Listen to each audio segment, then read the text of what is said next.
Open the situation of the last class there.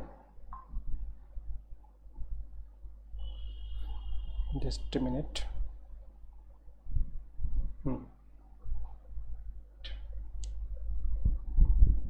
Yes, now it comes to me. Yes, now it comes to me.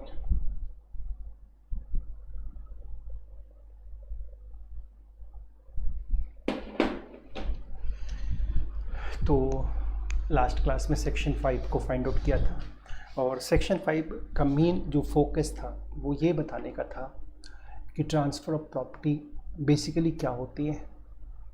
और section 5 simply आपको point out कर रहा था कि transfer of property is an act, ये process है जिसके through current, present या फ्यूचर प्रॉपर्टी कन्वे होती है। हमने इन सारी बातों को काफ़ी प्रॉपर्ली एग्जामिन किया था और कई सारे पॉइंट्स इसमें हमने एग्जामिन किए थे और बहुत बारीकी से हमने इसके स्टडी की थी, समझ लिया था, देखा था। अब आज जो हमारा जो सिचुएशन है सेक्शन 5 को देखने के बाद हमारे पास सीधे आता है कुछ एसेंशियल्स, जो वैलिड ट्रांसफ़र के कुछ एसेंशियल्स हैं वो देखने हैं। और वैलिड ट्रांसफ़र्स जब हम कहेंगे तभी कि भाई ये ट्रांसफ़र ऑफ प्रॉपर्टीज एक्ट में ये वैलिड ट्रांसफ़र है, तो सबसे पहली बात ट्रांसफ़र ऑफ प्रॉपर्टी होनी चाहिए। लेकिन वैलिड ट्रांसफ़र क्या होगी? कई ट्रांसफ़र्स ऐसे होते हैं जो इनवैलिड हैं। जैसे फॉर एग्जांपल जिस प्रॉपर्टी को ट्रांसफ़र करने की परमिशन ही नहीं है, एक्ट ने अलाउ ही नहीं कर रखा है, आप उसको भी ट्रांसफ़र कर रहे हैं, तो ये वैलिड ट्रांसफ़र नहीं होगा ना। लेकिन क्वेश्चन ये उठता है कि कौन सी ऐसी भी कोई प्रॉपर्टी है जो ट्रांसफरेबल नहीं है। इसके लिए हमको सेक्शन 6 देखना पड़ेगा। सेक्शन 6 में हम फाइंड आउट करेंगे the property must be transferable, the property must be transferable. In that very case we have to find out what's the property, which are the property, वो कौन सी ऐसी प्रॉपर्टी है जो ट्रांसफरेबल नहीं है।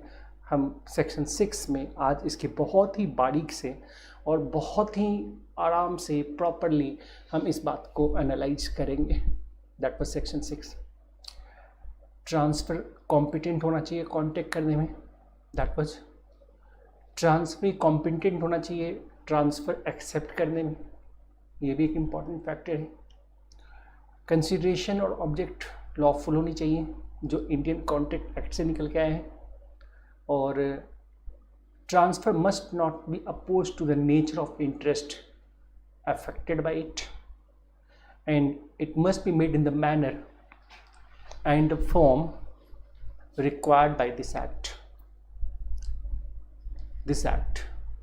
Whatever the requirement of this particular transfer of property act, we have to satisfy all these things, all the matter we have to satisfy there. Now starting with section 6, and if we are going on to section 6, then section 6 very properly goes into the negative direction. It doesn't say that which property is transferable, rather it says that which properties are not transferable. So here we have to find out which of the properties are not transferable. We have to see this particular matter at first, तो कौन सी property है जो transferable नहीं है, हमको ये सारी चीज़ों को देखनी है। तो सबसे पहले आ जाइए सेक्शन 6A के ऊपर, और इस ए जो कहता है बिल्कुल स्पेस सक्सेसनेस, इसको समझिए। स्पेस सक्सेसनेस और सक्सेशन से बना है, स्पेस सक्सेशन से बना है। और इसमें सिंपली कहा है कि 3 चीज़ें ट्रांसफरेबल नहीं है। पहली बात, a chance of an heir apparent succeeding to an estate, a chance of an heir apparent succeeding to an estate, number 1। मैं इन सबको डिस्टिंग्विश करके बताऊंगा। The chance relating of a relation obtaining a legacy by gift, by will, by gift और by will कर दो, on the death of kinsman, and the third thing any other mere possibility of like nature. इन तीन बातों को समझना बहुत ज़रूरी है, बहुत अलर्ट हो जाइए इन तीन बातों को समझने के लिए। पहली बात, आपको ये दो पॉइंट्स बड़े सिमिलर लगेंगे, बड़े कॉमन लगेंगे, और मैं ये दोनों पॉइंट में बहुत अंतर है, बहुत डिफरेंस है। पहले मैं आपको ये समझाता हूँ।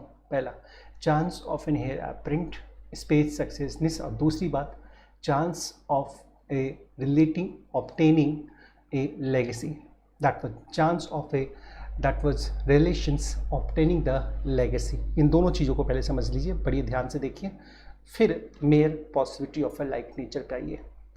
मैं पहले आपको ये समझाता हूँ कि स्पेस सक्सेसनेस की बात करते हैं तो ये भी आता है, ये भी आता है, ये भी आता है, तीन चीज़ें आती हैं। अच्छा, फर्स्ट पॉइंट क्या है, पहले मैं ये समझाता हूँ, सुनिए ध्यान से सुनिए। एक पर्सन है ए, सही है, और ए की वाइफ नहीं है, वाइफ की डेथ हो चुकी है, और इसके कोई बच्चे नहीं हैं, इसके कोई बच्चे नहीं है, मतलब कोई सन नहीं है, कोई डॉटर नहीं है, बिल्कुल कोई भी नहीं है दूर दूर तक। लेकिन ए का ब्रदर है, दैट वाज बी, बी का सन है, that was P Q R. अब यहाँ ध्यान दीजिएगा, कल को ए की डेथ हो जाती है तो ए की प्रॉपर्टी किसको मिलेगी? This is the point which we have to see. A की प्रॉपर्टी किसको मिलेगी? बी को, जो उसका ब्रदर है। बी के बच्चे भी नहीं, बी भी नहीं है तो बी के बच्चों को, पी को, क्यू को, आर को। अच्छा, ये रिश्तेदार भी नहीं है तो कोई दूर का रिश्तेदार होगा उसको, मतलब कोई तो होगा जो प्रॉपर्टी पे क्लेम करेगा। इसको हम कहते हैं chance of an heir apparent succeeding to an estate. This is called chance of an heir apparent succeeding to an estate. मतलब वो अधिकार, वो चांस, वो मौका जो किसी को किसी की प्रॉपर्टी का वारिश बनने का अधिकार दे। देखो, सीधे सीधे रिलेशन में जैसे उसका सन है तो वो हेयर एपेरेंट वाली बात नहीं आएगी, फिर कोई चांस वाली बात नहीं है। यहाँ पे ये चांस वाली बात नहीं है, दिस वन। यहाँ हेयर एपेरेंट की बात नहीं है। ये चांस पी का भी हो सकता है, ये चांस क्यू का भी हो सकता है, ये चांस आर का भी हो सकता है, ये चांस बी का भी हो सकता है। और अगर इसी उम्मीद में, अगर ये ए के मरने से पहले ही अभी प्रॉपर्टी मिली ही नहीं है और ये अपनी प्रॉपर्टी ट्रांसफ़र करना, ये पहले ही एडवांस में ही ट्रांसफ़र करने लगे, तो बताओ क्या होगा? कहीं बी ट्रांसफ़र कर रहा है, कभी पी ट्रांसफ़र कर रहा है, कभी क्यू ट्रांसफ़र कर रहा है, कभी आर ट्रांसफ़र कर रहा है, और फाइनली प्रॉपर्टी किसी एक के हाथ में जाएगी। ये मल्टीप्लिसिटी ऑफ सूट सामने आएगा, फिर कोर्ट में मल्टीप्लिसिटी ऑफ सूट सामने आएगा। तो ट्रांसफ़र ऑफ प्रॉपर्टी एक्ट ने बिल्कुल क्लियर कर दिया कि चांस ऑफ हेयर एपेरेंट जो है ना, वो ट्रांसफरेबल नहीं है। Heir apparent, chance of heir apparent वो ट्रांसफरेबल नहीं है। This is such a thing which is said by the transfer of properties act under section 6A, this one, that is called chance of heir apparent. लेकिन अगर दूसरा point को अगर देखें तो वो थोड़ा सा डिफ्रेंशिएट करता है। दूसरे पॉइंट में परफेक्शंस थोड़ा ज़्यादा है कि हाँ भाई प्रॉपर्टी आपके पास ज़रूर आएगी। जैसे फॉर एग्जांपल फादर है, उसके बच्चे भी हैं, मतलब ए है, सपोज करो ए है तो ए का सन है A1, A2, A3, डॉटर है D1, D2, ये मतलब इनके बच्चे हैं ए के। कल को ए की डेथ होती है तो नेचुरली यहाँ पे जो लेगेसी है, जो वसीयत के थ्रू मिलेगी या जो गिफ्ट के थ्रू जो भी मिले, वसीयत के थ्रू मिले या गिफ्ट के थ्रू मिले। कई बार लोग होते हैं ना, वसीयत नहीं बनाते हैं, वो गिफ्ट के तौर पे बच्चों में डिवाइड कर देते हैं। इसको हम कहते हैं एग्रीमेंट से डिवाइड कर दिया, क्योंकि वसीयत में थोड़ा आगे चल के बहुत पंगा शुरू हो जाता है, तो गिफ्ट के तौर पे डिवाइड करना शुरू कर दे। तो मतलब यहाँ पे सिंपली कहते हैं कि अगर जो गिफ्ट के तौर पे या वसीयत के तौर पे जो लेगेसी मिल रही है किन्समैन्स के डेथ हो जाने के बाद, जो उनके जो लीगल हेयर हैं उनको जो मिल रही है, ये जो अधिकार है इनका, ये भी ट्रांसफ़र नहीं हो सकता। इनका ये जो अधिकार है, ये अधिकार भी ट्रांसफ़र नहीं हो सकता। आपको इन दोनों पॉइंट में डिफरेंस समझ में आ रहा है? फर्स्ट और सेकंड पॉइंट, दोनों पॉइंट में डिफरेंस समझ में आ रहा है? First and second point, are you able to distinguish between this first and second point? All there are three points specified under that was called here section 6 clause A, और वही चीज़ मैं यहाँ बता रहा हूँ, this one। और यहाँ 3 बातें हैं। Kindly explain it again sir। Again I am explaining that, देखिए, जहाँ कहीं भी स्पेकुलेशन होता है कि भाई ये प्रॉपर्टी आपको मिल भी सकती है, प्रॉपर्टी आपको नहीं भी मिल सकती है, तो ठीक है, जब तक वो प्रॉपर्टी आपको मिल ना जाए आप ट्रांसफ़र नहीं कर सकते हैं। अगर ऐसा स्पेकुलेशन है कि प्रॉपर्टी आपको मिल सकती है, 90% चांस है कि प्रॉपर्टी मिल जाएगी, 90% चांस है कि प्रॉपर्टी मिल जाएगी, या चलो 100% भी चांस हो तो प्रॉपर्टी मिल जाएगी मुझे, तो भी मिलने से पहले उसको ट्रांसफ़र नहीं कर सकते हैं। अब जैसे फॉर एग्जांपल, अब मैं यहाँ पे सिंपल सी बात आपको कहता हूँ, अब मैं आपको सिंपल सी बात बताता हूँ। मिस्टर ए है और एज जो है इनका सपोज करो 90 ईयर्स है, 90 प्लस मान लो, बहुत बीमार है, दैट मच, बहुत बीमार है। अब बहुत बीमार है तो अब ये क्या है, हॉस्पिटल में एडमिट है, बहुत चांसेस इनकी डेथ हो जाएगी, डॉक्टर ने भी जवाब दे दिया इनकी डेथ हो जाएगी, 1 2 3 दिन के मेहमान हैं। अब देखो 2 केस लेते हैं। पहला केस, इनका बच्चा है, ये जो मिस्टर पी है ये इनका एक सन है, फादर के मरने से पहले ही वो चाहता है कि जो प्रॉपर्टी फादर के मरने के बाद एज ए लेगेसी पी को मिलेगी, फादर की प्रॉपर्टी, वो पहले से ही ट्रांसफ़र कर दें, बेच दें, फादर का और अच्छे से इलाज करवाएंगे, खरीदने वाला बहुत अच्छा पैसा दे रहा है, फादर का इलाज बहुत अच्छे से करवाएंगे। क्या ये ट्रांसफ़र वैलिड होगी? नहीं, ये ट्रांसफ़र वैलिड नहीं होगी। ये कौन से पॉइंट में फॉल करेगा, फर्स्ट, सेकंड या थर्ड पॉइंट, किस में फॉल करेगा? आप बताइए किस में फॉल करेगा? तो यहाँ पे सेकंड पॉइंट में, chance of relation obtaining a legacy by gift और will on death of kinsman, ये इसमें फॉल करेगा। अच्छा, मैं केस 2 पे जाता हूँ, केस बदलता हूँ थोड़ा, अब इस पे ध्यान से सुनिएगा। ये पी जो है ये बड़ा बदमाश है, मतलब खूब पैसे वैसे उड़ाता है, फादर से बिल्कुल नहीं बनती है, फादर ने इसको बिल्कुल बेदखल कर दिया है, एक बिल्कुल इसको रिलेंक्विश कर दिया है, डिक्लेयर कर दिया है कि इसकी जो प्रॉपर्टी है वो पी को नहीं मिलेगी। तो एक ही प्रॉपर्टी किसको मिलेगी? तो ए का नेफ्यू है, एक नेफ्यू है, सही है ना, और एक इसका भांजा भी है, दिस वन। तो किसको मिलेगी? तो इनमें से किसी को भी मिल सकती है। इसको हम कहते हैं chance of an heir apparent, heir apparent इसको हम कहते हैं। मतलब अगर ये चाहे ट्रांसफ़र करे, कोई इनको भी पैसे दे रहा है कि भाई तुम्हारे मामा जी की तो डेथ होने ही वाली है, चलो प्रॉपर्टी मुझे ट्रांसफ़र कर दो, अभी से ट्रांसफ़र कर दो, मैं तुम्हें पैसे देता हूँ, ये भी बोलता है ठीक है मैं रेडी हूँ, तो क्या ये ट्रांसफ़र वैलिड होगी? आंसर का नहीं, ये ट्रांसफ़र वैलिड नहीं होगी। This one the matter called. तो अब देखो ना, ये दोनों पॉइंट अलग अलग है, दोनों पॉइंट अलग अलग है। मतलब अगर हम फादर की प्रॉपर्टी एक्वायर करते हैं, वो मिलती है, तो हम सिंपली कहते हैं obtaining the legacy, chance of obtaining a legacy. मतलब बेटा भी अपने फादर की प्रॉपर्टी को फादर के मरने से पहले ट्रांसफ़र नहीं कर पाएगा, वो प्रोहिबिटेड है। और चलो उसका कोई इश्यू नहीं है, कोई संतान नहीं है, जो भी है, किसी और को वो प्रॉपर्टी मिल सकती है। तो ऐसा नहीं कि उनके मरने से पहले ही वो प्रॉपर्टी जिसको मिलने वाली है, जिसको मिल सकती है, जिसको मिलने का चांस है, वो ट्रांसफ़र कर दे। Even this thing is not allowed at all, that was सही है, दैट वाज इट ऑल। अच्छा, मुझे एक बात और बताइए आप सोच करके, अब मुझे एक बात और सोच के बताइए, सही है।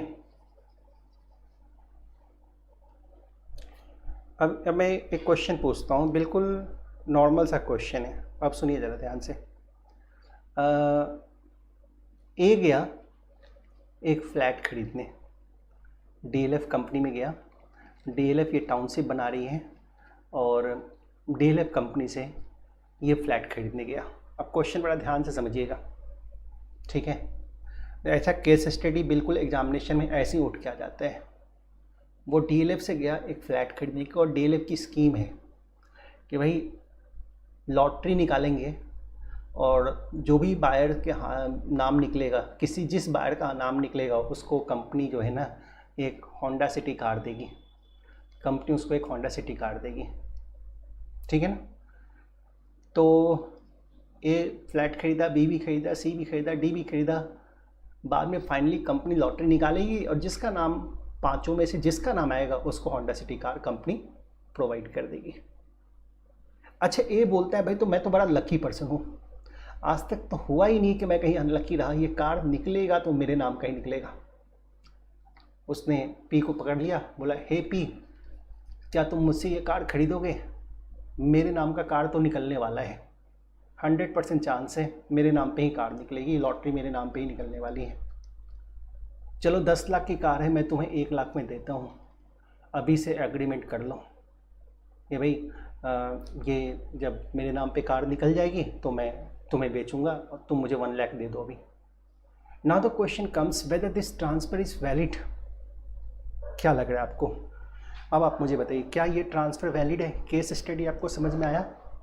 क्या बोला मैंने? केस स्टडी, ए फ्लैट्स बुक किया और कई लोगों ने फ्लैट्स बुक किया। कंपनी की स्कीम थी कि सक्सेसफुल विनर जिसका नाम ड्रॉ ऑफ लॉट्स में आएगा उसको कंपनी एक कार गिफ्ट करेगी, और इससे पहले कि ड्रॉ ऑफ लॉट्स होती, ए ने जो है उस कार को बेचने का, जो ट्रांसफ़र करने का एग्रीमेंट कर लिया, दैट वाज ट्रांसफ़र कर रहा है पी को। क्या ये ट्रांसफ़र वैलिड ट्रांसफ़र है? What's your answer?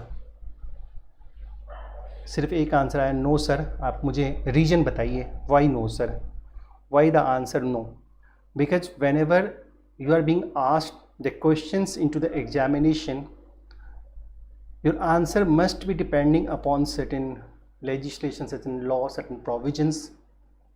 आपका प्रोविजंस उसमें ज़रूर होना चाहिए mention, not valid transfer, but I need to know the reason. What is the reason behind that? Why this transfer is not valid? You need to specify the reason. Book आपके सामने दे दिया, सही है, and you need to answer. और मैं hints भी they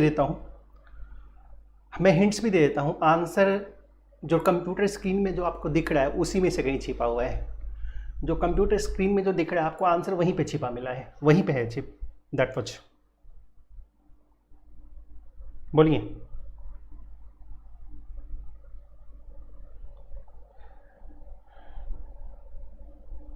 not transferable, a mere chance to win is not transferable, this is the reason.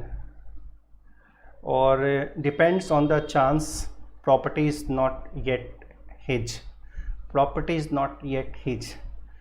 Property उसकी नहीं है तभी तो स्पेकुलेशन कर रहा है, सस्ते रेट में दे रहा है, खरीदने वाला भी तैयार है, दिस वन। तो अब आंसर बिल्कुल आप थोड़ा सा देखिए, तीसरा पॉइंट जो मैंने वो छोड़ा है वही पॉइंट है ये, any other mere possibility of a like nature, यहीं पे point number 3, any other mere possibility of a like nature, है ना, दिस वन। तो बस इस चीज़ को ध्यान रखिए, कभी प्रॉपर्टी कोई मिलने की अगर कोई पॉसिबिलिटी है हमारे को ना, पॉसिबिलिटी है, तो नेचुरली हम इसको ट्रांसफ़र नहीं कर सकते हैं, ये ट्रांसफरेबल नहीं है, this thing is not very much transferable, that वज। तो ये चीज़ आप हमेशा ध्यान रखिएगा, this thing is not very much transferable. अब ऐसे क्वेश्चन पेपर में 5 मार्क्स में ज़रूर आ जाते हैं ऐसे केस स्टडी, और ऐसे केस स्टडी को आंसर करना, अगर हम प्रॉपरली आंसर करें कि भाई सोचेंगे कि इसमें लिखे क्या, हम कभी कभी ये प्रॉब्लम आ जाती है, ये समझ आ इसमें लिखे क्या। तो मैं हमेशा बोलता हूँ ऐसी जब भी केस स्टडी हो, स्टडीज़ आपके क्वेश्चन में आ रहा है, आएगा ही आएगा, आप अपने आंसर को 4 पार्ट्स में डिवाइड कीजिए। पहले फैक्ट्स बताइए, फैक्ट्स में क्वेश्चंस को ही प्रॉपरली थोड़ा एक्सप्लेन कर दीजिए, उनको बताइए कि भाई आपने जो क्वेश्चन दिया था वो मुझे समझ में आ गया, आपने बेशक 10 लाइन में उस क्वेश्चन को लिखा है, मैं 2 लाइन में आपको एक्सप्लेन करके बता रहा हूँ। तो 2 से 3 लाइन में पहले फैक्ट्स में उस क्वेश्चन को एक्सप्लेन करके बताइए, फिर रेफरेंस दीजिए। रेफरेंस डेट मतलब ये क्वेश्चन किस एक्ट के किस प्रोविजन के ऊपर बेस्ड है, बिकॉज उस वक्त आपके सामने वो एक्ट का भी नाम शायद ना रहे, आपको ढूंढ के निकालना पड़ेगा कि भाई ये कहाँ, ये कॉन्ट्रैक्ट एक्ट का क्वेश्चन है या ट्रांसफर ऑफ प्रॉपर्टी एक्ट का क्वेश्चन है। उस वक्त आपको सोचना पड़ेगा, थोड़ा बहुत तो हिंट्स आपके सामने रहेगा ही रहेगा कि भाई ये निगोशिएबल इंस्ट्रूमेंट एक्ट का तो क्वेश्चन नहीं है, स्पेसिफिक रिलीफ एक्ट का नहीं है, लिमिटेशन का नहीं है, सीपीसी का नहीं है, मतलब ये तो रहेगा आपके सामने। लेकिन आपको फटाफट याद आ गया, हाँ ये क्वेश्चन जो है transfer of property act 1882 section 6 से रिलेटेड है, तो आप रेफरेंस में लिखिए कि भाई this concern case studies related with such and such provisions that no this one. फिर उसकी इन्वेस्टिगेशन कीजिए। इन्वेस्टिगेशन में बताइए कि भाई ये दोनों कनेक्टेड कैसे हैं, मतलब आपका क्वेश्चन का जो फैक्ट्स है और ये प्रोविजंस ये कनेक्टेड कैसे हैं, दिस वन आप वो बताइए। और फिर कंक्लूजन्स दीजिए, फिर आप कंक्लूजन दीजिए। Means your answer should be divided in 4 parts, और इन 4 पार्ट्स में अगर आप आंसर को डिवाइड करके बढ़िया से बना देते हैं answer, then really certainly you will get a very proper marks in that, बड़े अच्छे मार्क्स यहाँ पे आपको मिल सकते हैं। तो ये हमारा एक ना केस स्टडी जो होती है उसको लिखने का एक तरीका, एक सलीका होता है कि हाँ हम इस तरह से उन केस स्टडी को प्रेजेंट करें, दिस वन। और सबसे इम्पॉर्टेंट बात है ये चीज़ आपको समझना पड़ेगा, माइन्यूटली पकड़ना पड़ेगा कि भाई कहाँ से है, ये कहाँ से है, दैट मच। अगर देख रहा है कि भाई दूर के रिश्तेदार को प्रॉपर्टी मिलने का चांस है और वो प्रॉपर्टी ट्रांसफ़र कर रहा है, then chance of being the heir apparent, that much. Relations हैं, फादर सन है, मतलब क्लोज रिलेशन है, तो chance of having the legacy, this is the point. तो ये प्रोविजंस 3 पार्ट में इस तरह से डिवाइडेड है, सही है ना। चलिए अब जरा यहीं पे देखिए, मैं तीनों पॉइंट्स को जैसे जितना बताया उतना ही मैंने एक्सप्लेन भी किया है, यहाँ पर मैंने एक्सप्लेन करना छोड़ा नहीं है। A chance of an heir apparent, a mere possibility, chance, expectancy of the heir, that was ये ऑलरेडी एक्सप्लेन किया। प्रोविजंस एक पब्लिक पॉलिसी के ऊपर बेस्ड है कि अगर ये अलाउड होता तो अब दूर के रिश्तेदारों को कई होते हैं, किसी को भी प्रॉपर्टी मिल सकती है, हर कोई ट्रांसफ़र करना शुरू कर देता और मल्टीप्लिसिटी ऑफ जो सूट्स हैं वो फिर सामने आती देखने को। सो इन सब चीज़ों को रोकने के लिए ना ये प्रोविजंस सामने लाया गया है, ठीक है ना। इलस्ट्रेशंस के ऊपर आइएगा, बहुत बढ़िया बढ़िया इलस्ट्रेशन, यही सब चीज़ें मैंने आपको बताया। यहाँ पे a Hindu dies living widow B and a brother C, property किसके पास जाएगी, बी के पास जाएगी।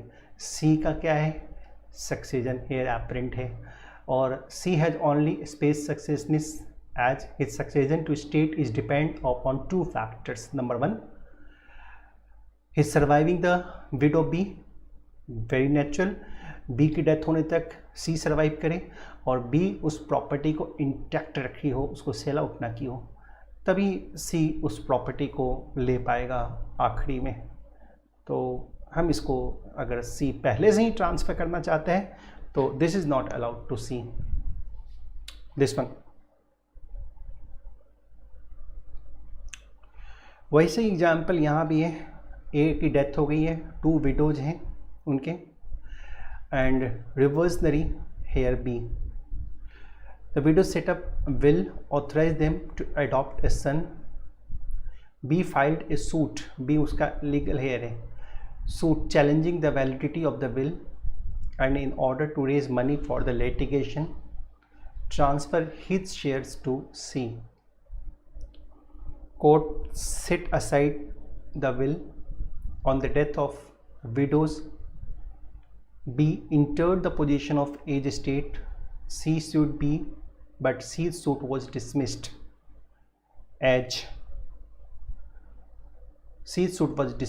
as B at the time of transfer has space successness in age states and therefore could not transfer it, but C can take the advantage of section 43. section 43 अब जब आएगा तो करूँगा, भी section 43 समझ जाइए, यहाँ तक को भी समझिए। पहले ए की डेथ हो गई है, ए की डेथ हो गई है, इसकी 2 वाइफ्स हैं, W1 एंड W2, 2 वाइफ्स हैं, and 2 widows and A reversionary heir B. Widow set up a will which authorized them to adopt a son. B file किया सूट। अब चूँकि B इसका हेयर भी है तो B का भी शेयर होगा, लेकिन वसीयत के अगेंस्ट B ने सूट फाइल किया और सूट को बढ़िया से लड़े, इसके लिए जो उसका एक्सपेक्टेड शेयर था उसने C को ट्रांसफ़र कर दिया। C ने उसको पैसे भी दिए।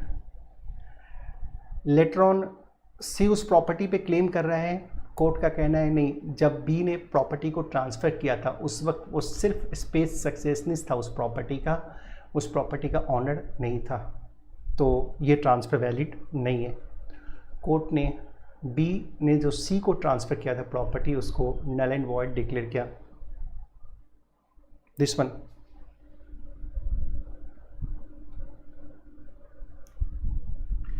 ए एक्सपेक्ट कर रहा है C जो उसकी आंट है, उनका कोई बच्चा नहीं है, कोई इशू नहीं है, तो प्रॉपर्टी उनको दे देगी, और इसी उम्मीद में उसने प्रॉपर्टी B को ट्रांसफ़र किया, and transfer is invalid year.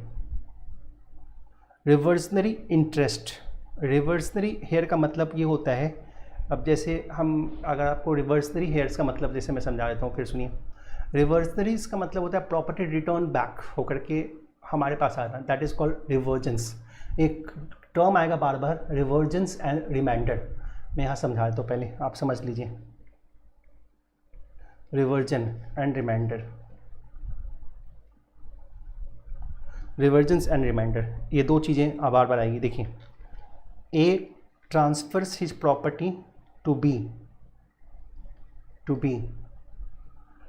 For, that was for life, ठीक है, फॉर लाइफ। अब B की डेथ हो जाएगी तो प्रॉपर्टी का क्या होगा? अब प्रॉपर्टी का क्या होगा? लाइफ टाइम के लिए प्रॉपर्टी ट्रांसफ़र किया है, अब B की डेथ के बाद प्रॉपर्टी का क्या होगा? तो प्रॉपर्टी में get back to A, property में गेट बैक टू A, तो हम कहते हैं A का प्रॉपर्टी के ऊपर रिवर्सनरी इंटरेस्ट है, रिवर्सनरी इंटरेस्ट है, that's called here reversionary interest, इसको हम कहते हैं। या फिर कहते हैं ए ट्रांसफर इस property to B for life, और बी की डेथ हो जाए तो ये प्रॉपर्टी सी को मिले, तो हम कहते हैं सी उस प्रॉपर्टी का रिवर्सनर हेयर है। This is the point called here. तो ये ट्रांसफर ऑफ प्रॉपर्टी एक्ट में ये बातें हमेशा आएगी। ए ने प्रॉपर्टी बी को दिया और सिंपली कहा था बी के बाद वो प्रॉपर्टी सी को मिलेगी, तो C is the reversioner interest of that, having the reversioner interest in that property, so that's the matter called here, ठीक है ना। और रिमाइंडर का मतलब क्या होता है? रिमाइंडर्स उसके लिए होता है जो प्रॉपर्टी पैरिसिक नेचर की होती है, जैसे A transfer is a property to B for life, then to C for life, then to D for life, then to E for life. तो यहाँ पे सी को, डी को, ई को प्रॉपर्टी के रिमाइंडर्स मिलते जा रहे हैं। प्रॉपर्टी अगर 100 ईयर्स लाइफ की है तो इसको कम लाइफ की प्रॉपर्टी अब मिलती जा रही है, that is called we are getting the remainder of the property. तो सिमिलरली ये टर्म्स बराबर यूज होते रहेगा, लेकिन एक सिचुएशन आएगा जहाँ पे हम इन चीज़ों को पढ़ेंगे भी प्रॉपरली विथ एग्जाम्पल। चलिए,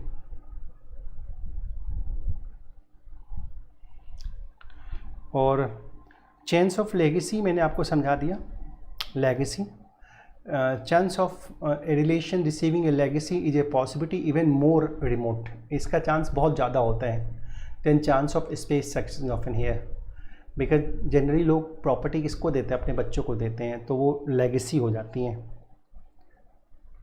और other possibilities of A like nature, जैसे कि लॉटरी विनिंग कर रहे हैं, प्राइज़ में जो पैसे मिले हैं, जो हमको मिल रहा है हम उसको पहले से ही ट्रांसफ़र कर रहे हैं। दिस वन,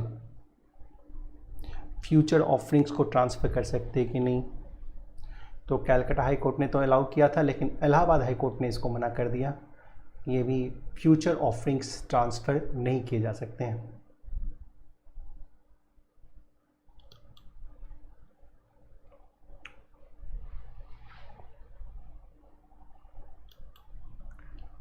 चलिए, right of re entry, right of re entry भी ट्रांसफ़र नहीं हो सकता। मैं री एंट्री पहले आपको समझा देता हूँ। Let me explain what's called to the re-entry, what's the word called re-entry. That's, let us see what's given on that. Suppose that A है, A अपनी प्रॉपर्टी B को रेंट पे दे रहा है.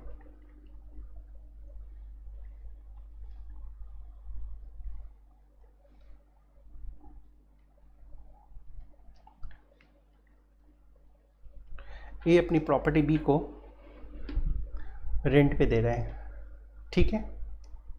Here is the A providing his property to B on rent. अब देखिए क्या होता है. अभी इस चीज़ को ज़रा ध्यान से बारीकी से समझिए. B को रेंट पे दे रहा है. अब रेंट अग्रीमेंट में बातें लिखी है कि भाई आप अगर 3 मंथ्स कॉन्टीन्यूस रेंट नहीं देंगे तो मेरे को प्रॉपर्टी पे री एंट्री का अधिकार होगा.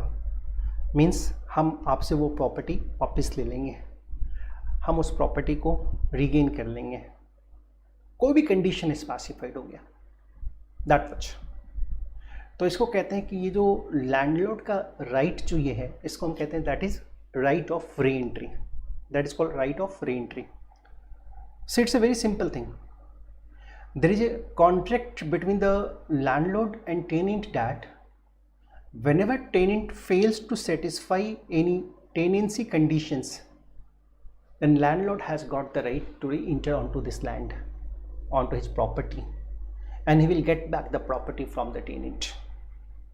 This right of landlord is called the right of re-entry. Now the question comes, can the landlord transfer this right to any third party? Answer called no. The Transfer of Properties Act never allows such kind of transfer. It says that whenever there is right of re-entry, it's only the landlord who can enjoy the right of re-entry. Landlord cannot transfer this right to anybody else. That, you know, this is the a very logical point which we got, that, you know, this is the matter called here re-entry. तो यही चीज़ मैंने आपको समझाया. यहाँ पे re-entry क्या होती है. A mere right of re-entry for breach of a condition subsequent cannot be transferred to anyone except the owner of the property affected thereby.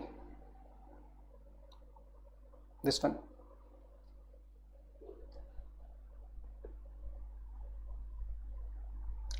अगर ट्रांसफ़र करना है, अगर मान लो दैट वाज, ये लैंड है, मतलब हाउस है और ये टेनेंसी में है, तो मतलब हाउस अगर टेनेंट को दे रहे तो हाउस भी दे रहे हैं और री एंट्री का राइट भी दे रहे हैं. री एंट्री का राइट लैंडलॉर्ड के पास है.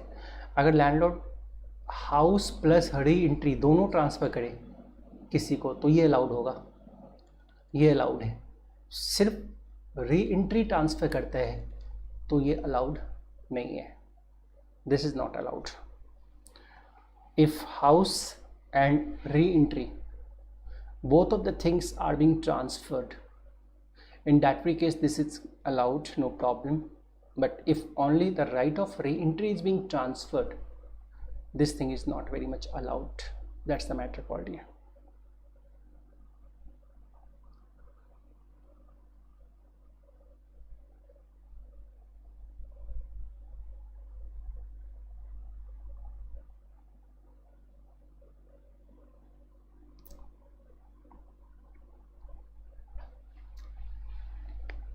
सही.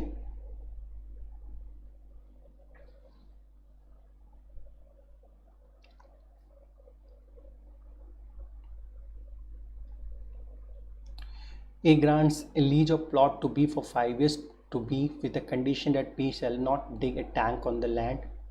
B digs the tank. A transfer to C the right of re-entry. This transfer is not allowed. See,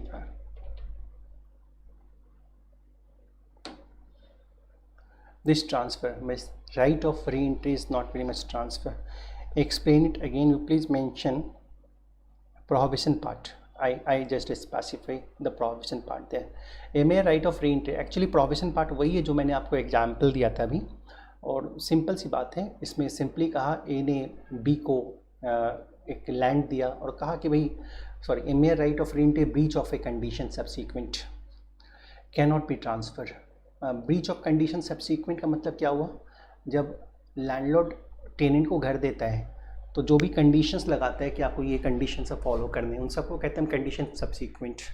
and if you are not satisfying the condition subsequent, then there as per the clause of this rent agreement, the landlord has got the right of re-entry. The landlord has got the right of re-entry because the tenant has not satisfied the condition subsequent.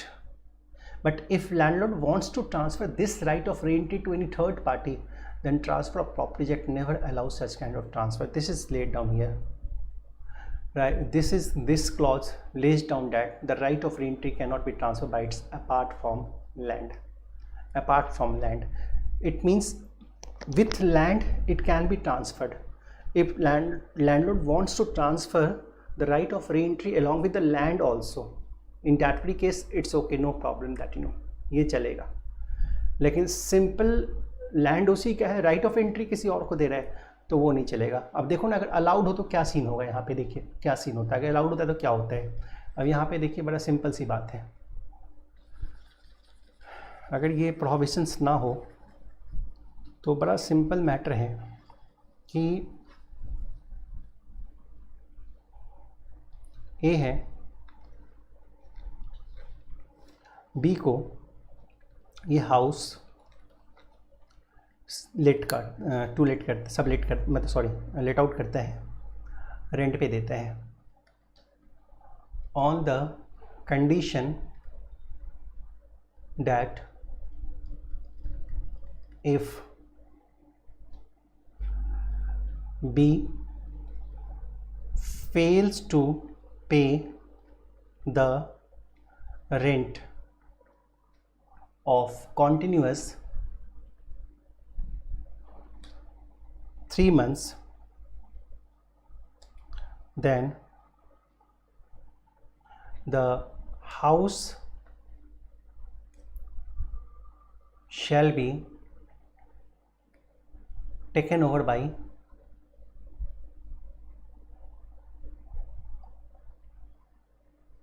C। Condition बड़ा simple है, house shall be taken over by C. अगर 3 महीने लगातार rent नहीं देता है B, तो जो है हाउस में कौन रहने लगेगा, सी रहना शुरू कर देगा। मतलब वो पहले से ही एक और टेनेंट सेट कर लिया कि अगर ये टेनेंट मेरा रेंट नहीं दिया 3 महीने तक, तो एक नया टेनेंट सी है जो उस घर में रहने आ जाएगा। ये एग्रीमेंट का पार्ट है। तो अब यही देखिए ना, यहाँ पे फेल्स टू पे the rent of 3 months, this is condition subsequent. और ये जो दूसरी चीज़ है यहाँ पर, ये जो होता है, then house shall be taken over by C, it's right of re-entry. जो किसी थर्ड पार्टी को ट्रांसफ़र किया है, ये अलाउड नहीं है, नॉट अलाउड। खुद अपने पास रखे तो अलाउड है, किसी थर्ड पार्टी को ट्रांसफ़र करेगा तो अलाउड नहीं है। It is not allowed at all to transfer this right to any third party.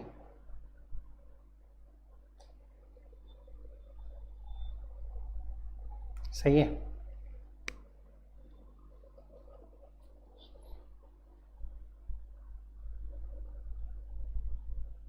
So that is such a thing which I wanted to explain for you. That's called the right of re-entry, section 6 clause B. What is right of re-entry? Provisions, illustrations, this one the point called here.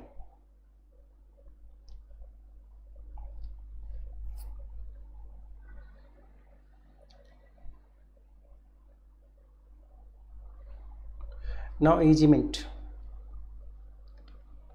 same things are there. So easement can also not be transferred, easement भी transfer नहीं कर सकते हैं, ठीक है ना।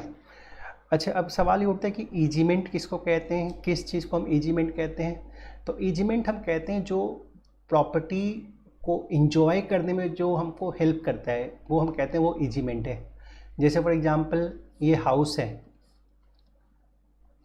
और ये हमारा उससे लगा हुआ रोड है, तो ये सड़क क्या है, that is called of course the easements, park easement, society में जो भी बेनिफिशियल चीज़ें हैं जो सभी इंजॉय करते हैं, जो कॉमन यूज़ की चीज़ें हैं, उन सभी को कहते हैं, all this things are called ये एजिमेंट्स.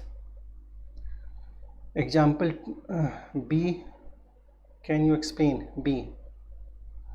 Subsequent transfer is right to re-entry 5:c, then transfer is valid.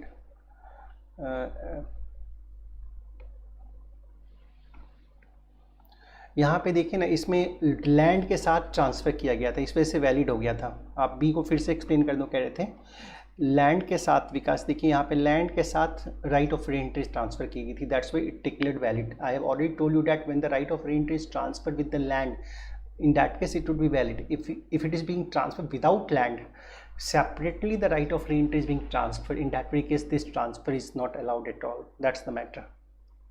Okay. Easements, when the matter concerned about the easements, here it says that an easement cannot be transferred without the property. This one, easement, right to use, restrict use of land, way, this is right of way, right of light, right of waters, all these things are the easement, or easement can never be transferred at all. That is the point called here. The easement cannot be transferred.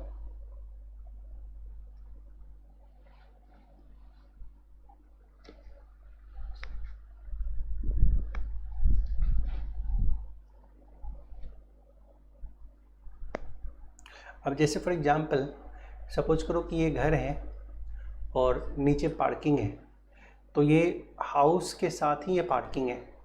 इंसान house plus parking दोनों transfer करेगा, allowed है. If he wants to transfer only the parking, that this thing is not very much allowed. This particular thing is not very much allowed. That was. और भी जैसे देखिए ये house है, ये ग्राउंड फ्लोर पे पार्किंग है, ये फर्स्ट फ्लोर है, ये सेकंड फ्लोर है और ये थर्ड फ्लोर है. ये तीनों फ्लोर वाले नीचे पार्क करते हैं अपनी गाड़ी. अब तीनों सोचते हैं हमारे पास गाड़ी तो है नहीं, ऐसा करते हैं हम तीनों मिलके इसको सेल कर देते हैं और जो पैसे होंगे आपस में डिवाइड कर लेंगे. Can they sell it out? That was नहीं, वो इसको नहीं बेच सकते हैं, because this is just an easement and transfer of this easement is not allowed even with the consent of all of the parties. Even with the consent of all of the parties, it cannot be allowed at all. This one, the matter called here. The transfer of easement is not very much allowed. Clear?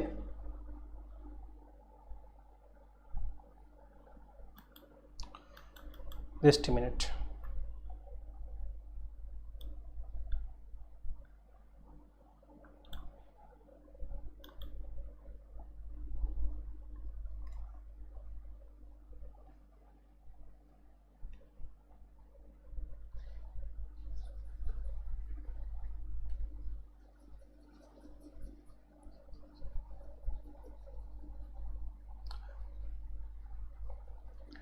Next point पे आते हैं.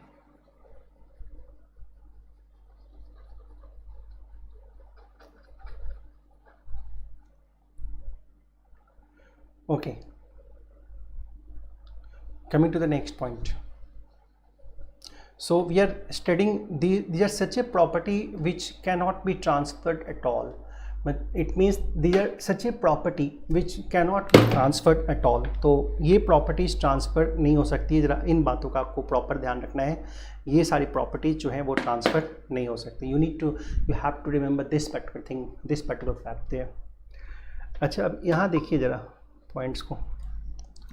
Restricted interest, section 6 clause D, prohibitions. अब देखिए, अगर किसी property में आपका interest सिर्फ उसके इंजॉयमेंट तक रिस्ट्रिक्टेड है, yes you can enjoy this property only, that was in that case you cannot transfer that thing, you cannot transfer this the matter called, that's a restricted interest, you cannot transfer this right.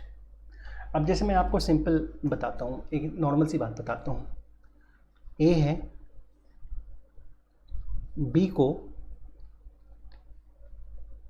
Transfer किया the property with preemption clause for seller। अब देखिए कभी कभी क्या होता है ना कि आपको कुछ प्रॉपर्टी में कुछ चीज़ें ऐसी मिलती है जिसको आप सिर्फ इंजॉय कर सकते हैं, but if you want to transfer this thing separately, transfer this thing is not allowed. आप राइट ऑफ प्रीएम्पशंस समझते हैं क्या होता है प्रीएम्पशंस के राइट्स को। प्रीएम्पशंस के राइट का मतलब होता है कि कल को फ्यूचर में अगर बी इस प्रॉपर्टी को सेल आउट करना चाहता है तो पहले सेलर से ही पूछेगा कि भाई आप दोबारा से परचेज कर लेंगे, क्या आप दोबारा से परचेज कर लेंगे। या प्रीएम्पशन क्लॉज फॉर मान लो सी, मतलब ए ने बी को जब प्रॉपर्टी ट्रांसफर किया था तो उसमें प्रीएम्पशन क्लॉज थी कि भाई अगर बी कल को फ्यूचर में प्रॉपर्टी ट्रांसफ़र करना चाहे तो पहले सी के पास जाए, सी से पूछे कि हे सी क्या आप इस प्रॉपर्टी को खरीदेंगे, और अगर सी उस प्रॉपर्टी को मार्केट वैल्यू पे खरीदने से मना कर दे तभी बी किसी थर्ड पार्टी को प्रॉपर्टी सेल आउट करेगा, तभी बी किसी थर्ड पार्टी को प्रॉपर्टी सेल करेगा। क्लियर है? अच्छा, अब इस प्रॉपर्टी में जो सी है ये प्रीएम्पशंस के राइट को एंजॉय कर रहा है, वो एंजॉय कर रहा है, ये उसका रिस्ट्रिक्टेड इंटरेस्ट है। If C wants to transfer this particular right to anybody else, this thing is not allowed. That is the restricted interest which C can only enjoy. The C cannot transfer this right to anybody else. This is called the matter called. That is the matter called here. So it's a restricted interest. Here the C has got the preemptions right onto the property, preemptions right to the property, और यहाँ पे C जो है इस property के ऊपर जो अधिकार रखेगा वो प्रीएम्पशंस, मतलब जब प्रॉपर्टी बी सेल करेगा तो पहले सी से पूछेगा, सी अपने इस राइट को अगर किसी को सेल आउट करना चाहता है, C can not sell out, C can not transfer this right. This is called an interest in the property restricted in its enjoyment to the owner personally. You need to of course enjoy with transfer.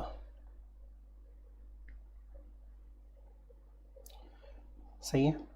अगर एक house किसी person को उसके personal use के लिए दिया गया है तो वो उसको किसी थर्ड पार्टी को ट्रांसफ़र नहीं कर सकता है, मतलब अगर उसको सबलेट करना रिस्ट्रिक्टेड है तो वो सबलेट नहीं कर सकता। दैट वाज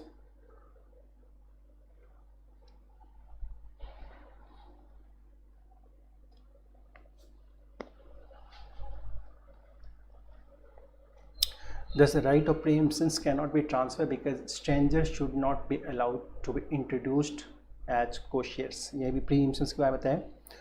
रिलीजियस ऑफिस को भी नेचुरली जैसे कि एक मंदिर का जो पंडित है उसके पास उनकी पूरी इंजॉयमेंट का राइट होता है, मस्जिद का काजी है तो पूरी मस्जिद के प्रॉपर्टी को एंजॉय करने का राइट होता है, एक मठ का महंत है तो पूरे मठ की प्रॉपर्टी को एंजॉय करने का राइट होता है।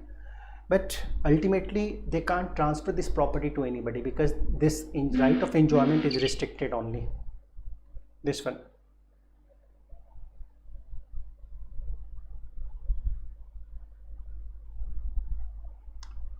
Right?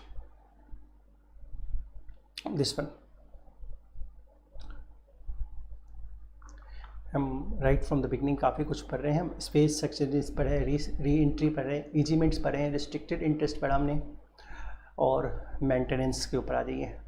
Maintenance the next thing section 6 को फ्यूचर मेंटेनेंस का right, that was future maintenance का right, it can not be transfer. A right to receive the maintenance is a personal right. जैसे for example parents के पास right है कि वो अपने बच्चों से मेंटेनेंस लें, तो ठीक है, ये उनका अपना राइट है, they can't transfer this right to anybody else. लेकिन अगर कुछ एरियर्स रह जाते हैं, ड्यू रह जाते हैं, जैसे पुराना एरियर बाकी, ड्यू बाकी है, वो ट्रांसफ़र किया जा सकता है। लेकिन जो फ्यूचर मेंटेनेंस का राइट है वो ट्रांसफ़र नहीं किया जा सकता है, इसको ट्रांसफ़र करना अलाउड नहीं है।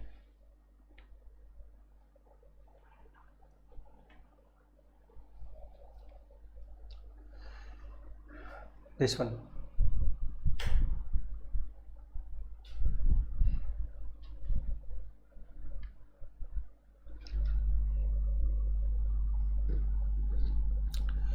Now mere right to sue, यहाँ पे एक बड़ा इंपॉर्टेंट वर्ड है, उसको भी ध्यान रखिएगा। Mayor, it's mayor, this thing is also be of course focused, you know, this thing should also be focused. A mere right to sue cannot be transferred, that was, जैसे कोई भी हमारे पास कोई मीन प्रॉफिट का right है, कोई damage लेने का राइट है किसी कॉन्ट्रैक्ट में टॉर्ट्स की वजह से, दैट वज, तो हम इन सब चीज़ों को ट्रांसफ़र नहीं कर सकते हैं। These things are not very much allowed that no. जैसे एक एग्जांपल जैसे में इसमें लेते हैं, ज़्यादा ध्यान से सुनिएगा। ए है, दो एग्जांपल अभी बताऊंगा आपको, और इन दोनों एग्जांपल पे आप ध्यान दीजिएगा। ए बी कॉन्ट्रैक्ट्स कर रहे हैं two by the goods, by the goods,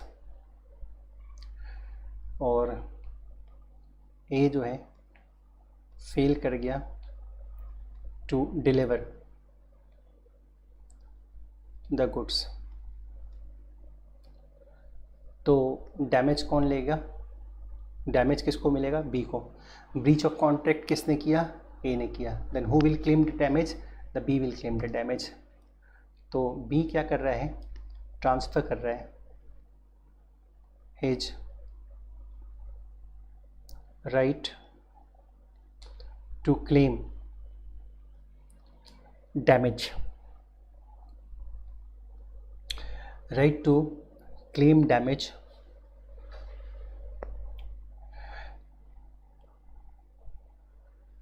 किसको ट्रांसफ़र कर रहा है? सी को। सी को ट्रांसफ़र कर रहा है डैमेज क्लेम करने का right. Now the question comes that you know whether it's a valid transfer,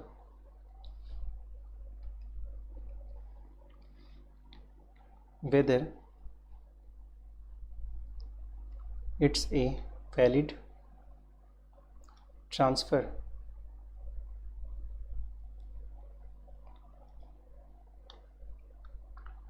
What's the answer?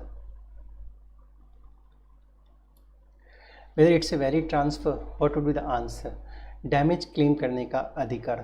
अब डैमेज ऐसे तो नहीं मिल जाता, सूट मुकदमा फाइल करने पड़ते हैं।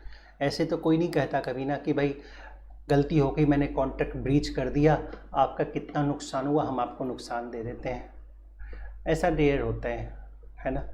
तो सिंपली क्या होता है, यहाँ डैमेज है तो सूट भी सामने आएगी, तो एक तरह से ये सूट फाइल करने का राइट दे रहा है कि डैमेज के लिए सूट फाइल करो। तो ये ट्रांसफ़र वैलिड नहीं है, it's not a valid transfer, it's not a valid transfer, it's mere right to sue, it's indirectly it's a mere right to sue. now next question पे आते हैं, एग्जाम्पल 2 पे आते हैं, इसको भी समझिए, दोनों को सामने रख के समझाता हूँ। ए है, बी को लोन दे रहा है ऑफ ₹1 लाख, तो बी के पास लोन रिकवरी करने का राइट होगा, लेकिन बी ने इस लोन को रिकवर करने का राइट सी को दे दिया। transfers the right to recover the loan, loan को रिकवर करने का राइट सी को दे दिया।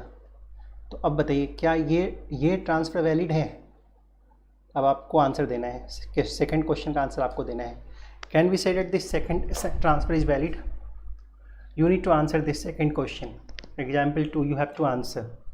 A, that was gives the loan of ₹1 lakh to B, and B transfers this to C, that was. A, sorry यहाँ पे थोड़ा सा रिवर्स कर लीजिए, ए लोन ले रहा है,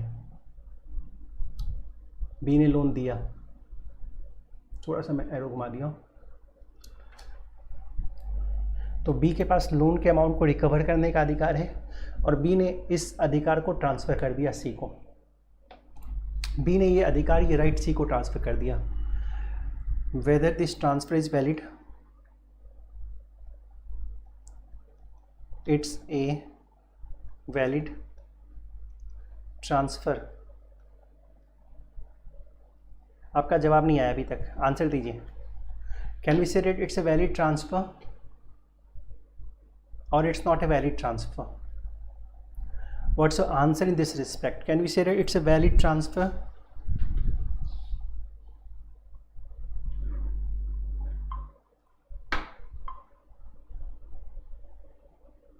Yes sir, it's a valid transfer. And it's not a valid transfer. No sir, please increase the sound. Sound बढ़ाने की बात कर रहे हैं आप, और भी किसी को साउंड की दिक्कत है तो वो बता दीजिए। No, it's not, it's a valid transfer. Answer होगा yes, it's a valid transfer. आप बोलिएगा क्यों भला, यस क्यों हुआ? तो देखिए मेयर राइट टू सू है, यहाँ पे मेयर राइट टू सू है, और मेयर राइट टू सू यहाँ पे नहीं है, यहाँ राइट टू सू नहीं हो रहा है, ये एक्शनेबल क्लेम है बेसिकली।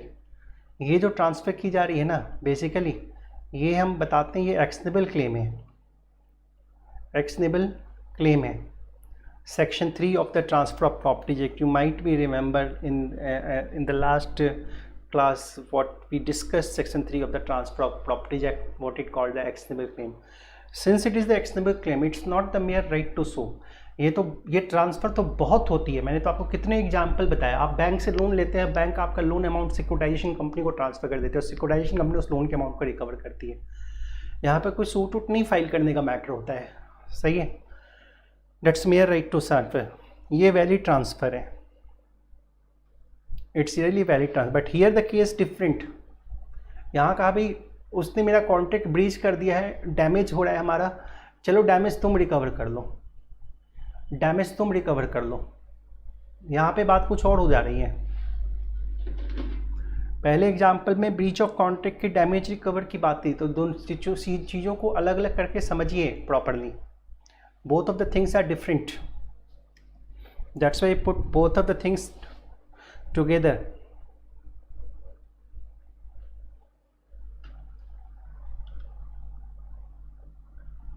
तो ये एग्जाम्पल था जो कि मैंने अभी आपके साथ डिस्कस किया। मेयर वर्ड का मतलब, mayor is significant person who has for example 100, वही चीज़ अभी एग्जाम्पल मेरे 1 लाख था, इसमें 100 के एग्जाम्पल दिया हुए हैं।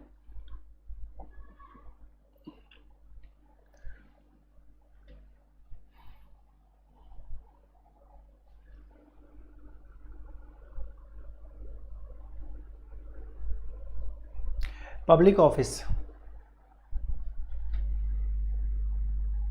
So public office cannot be transferred at all. If any person is doing any job in any public office, if he wants to transfer his job to somebody else, probably might be for his relative whatsoever, it's not very much allowed.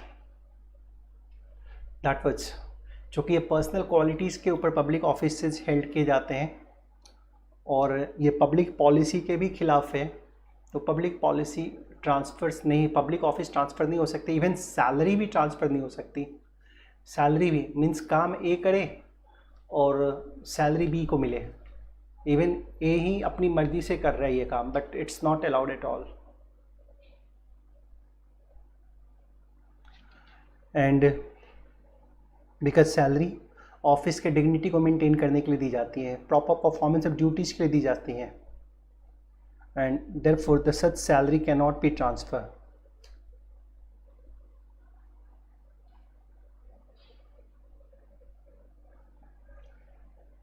Pension, pension चूँकि past service के लिए दी जाती है और future maintain करने के लिए दी जाती है, फ्यूचर में लाइफ को प्रॉपरली पेंशनर मेंटेन करते रहे, इस वजह से दी जाती है.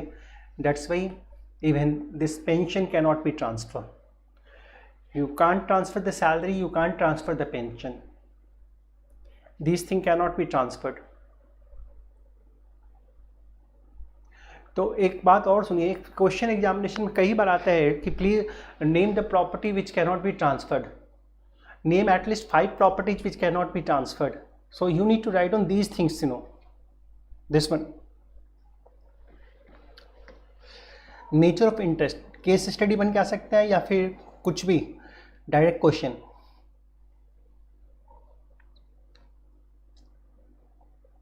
अच्छा, नेचर ऑफ इंटरेस्ट. अगर ट्रांसफर नेचर ऑफ इंटरेस्ट को अपोज करे, ट्रांसफर अगर नेचर ऑफ इंटरेस्ट को अपोज करे तो फिर ये ट्रांसफर अलाउड नहीं है. अनलॉफुल ऑब्जेक्ट कंसिडरेशंस हो तो भी अलाउड नहीं है. और पर्सनल लीगली डिस्क्वालीफाइड है ट्रांसफरी होने से तो भी अलाउड नहीं है. इन तीनों पॉइंट्स को हम एक एक करके समझते हैं. सबसे पहली बात, नेचर ऑफ इंटरेस्ट को अपोज करना. नेचर ऑफ इंटरेस्ट को अपोज करना, सबसे पहली बात दैट वाज रेस कम्युनस. मतलब वो चीज़ें जो किसी का नहीं है, things of which no one is a particular owner. जैसे एयर पे, वाटर पे, these are the point called here. तो यहाँ पे हम कह सकते हैं इसका ऑनर कोई नहीं है और this can not be transfer. We can't transfer the air. That was things of which no one is a particular is the owner. All man may use all these things, therefore cannot be transferred. It cannot be transferred at all. Things of which no one is a particular is honor. All men may use. It's allowed to be used by anybody. No particular person is the owner of that particular thing. इसको हम कहते हैं res communis, this one. And res nullius means things belong to nobody. ये out of commerce है. Things of which no one is a particular is the owner, and which all men may use are not property and therefore cannot be transferred. अब res nullius जो belonging to all है, इसमें भी air water हम सब ले सकते हैं लेकर. and res extra commercium, it means out of commerce है. जैसे जो भगवान को डेडिकेटेड है, गॉड को जो डेडिकेटेड है, उन चीज़ों को भी ट्रांसफ़र नहीं कर सकते हैं जो गॉड को डेडिकेटेड है. Res communis, it just mean that जिसका ऑनर कोई नहीं है. Things of which no one is particular is owner, जिसका कोई मालिक नहीं है.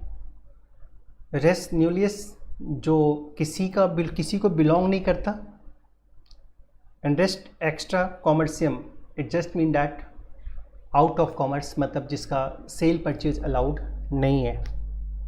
So even this thing can not be transfer.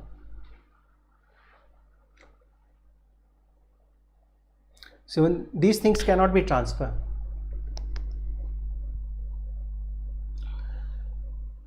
And the next thing, unlawful object unlawful consideration. ये इंडियन कॉन्ट्रैक्ट एक्ट से आया है. इंडियन कॉन्ट्रैक्ट एक्ट से आया है. Indian contract act section 10 simply specifies all agreements are contract if they are made with the free consent of the parties competing to contract for a lawful consideration with a lawful object. It means the transfer of properties, since it is an act, it is a contract, and if there is no lawful considerations, lawful object, then that particular transfer is not a valid transfer.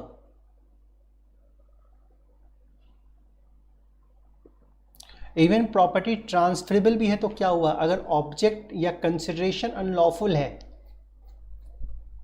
In that very case this is not a valid transfer. Section 23 आपको याद होगा, बताता है कि भाई object और considerations unlawful क्या है। बहुत सारी बातें पढ़े थे आपने। अगर पब्लिक पॉलिसी के अगेंस्ट है, फ्रॉडलेंट है, लॉ के किसी प्रोविजंस को डिफीट करता है, अगर अलाउ करे तो। आपने मेंटेनेंस पढ़ा था, इसमें चैम्पर्टी पढ़ा था, कई सारी बातें आती हैं उसमें। जैसे घर को हम लीज पे दे रहे हैं, रेंट पे दे रहे हैं गैम्बलिंग डेन के लिए, वो इमोरल है, अपोज टू पब्लिक पॉलिसी है, and such kind of transfer is not a valid transfer because here is the unlawful object और unlawful consideration. And last thing,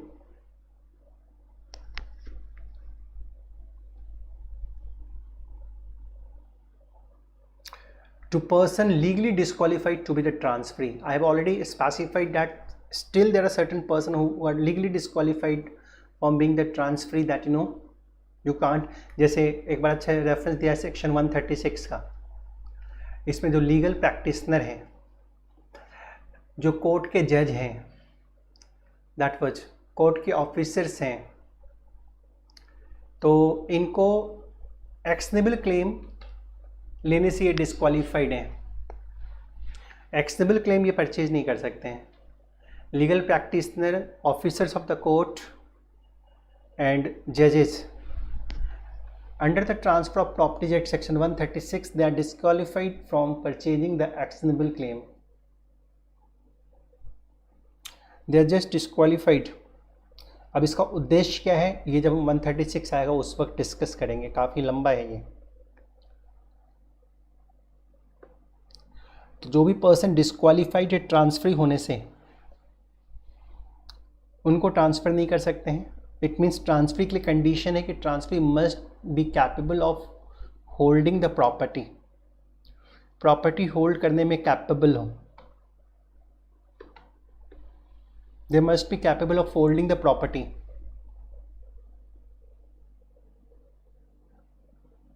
that was untransferable interest.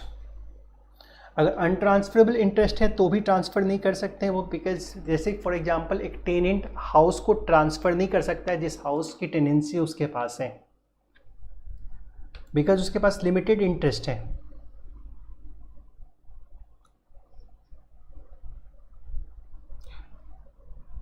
किसान अगर उसके land की revenue outstanding है तो वो अपनी प्रॉपर्टी ट्रांसफ़र नहीं कर सकता, अपने लैंड को ट्रांसफ़र नहीं कर सकता।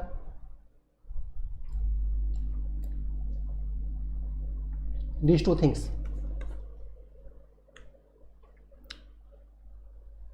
These two things are very much relevant thing. So section 5 we have seen that what's the transfer of property, and section 6 we have seen that what are the kinds of property which cannot be transferred. That was section 6. That was section 6.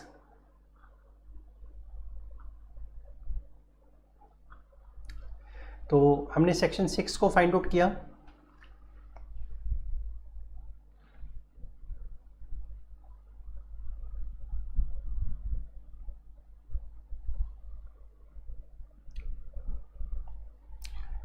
Just a minute, I'm just coming in 1 minute only. 1 minute for 30 seconds only.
Internet connection की वजह से miss हो गया। आप panel पे class available रहेगी, आप उस वक्त रिपीट कर लीजिएगा उसको। Person competent to transfer. So the next question comes that who is competent to transfer the property?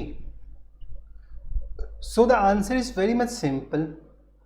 Whosoever competent to contract, they can transfer the property. No problem is there. शर्त ये है कि वो minor ना हो, unsound mind ना हो, ये चीज़ हो। State that every person competent to contract entitled to transfer that much. ये सब मैंने लास्ट क्लास में आपको बता दिया था।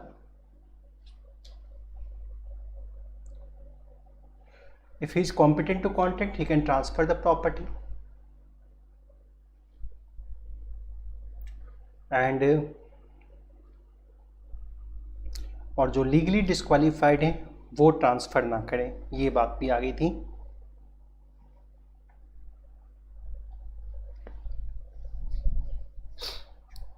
नाउ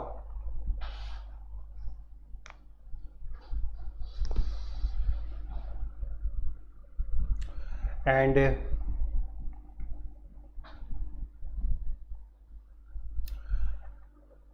अब यहाँ पे केस को देखिएगा।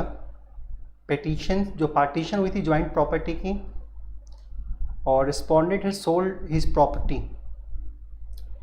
And thereafter the position to the transferee was resisted by appellant co-owner। जैसे for example A plus B के बीच प्रॉपर्टी का पार्टीशन हुआ, दोनों ने अपने अपने शेयर लिए, लेकिन ए अपना शेयर जो है वो सेल कर दिया मान लो पी को। पी जब पोजीशन लेने को जा रहा है तो बी उसको रोक रहा है, पोजीशन नहीं लेने दे रहा है। कोर्ट में ये क्लेम कर रहा है कि चूँकि ए अनसाउंड माइंड था, मेंटली ठीक नहीं था, इसलिए जो ये ट्रांसफ़र हुआ है वो वैलिड ट्रांसफ़र नहीं है।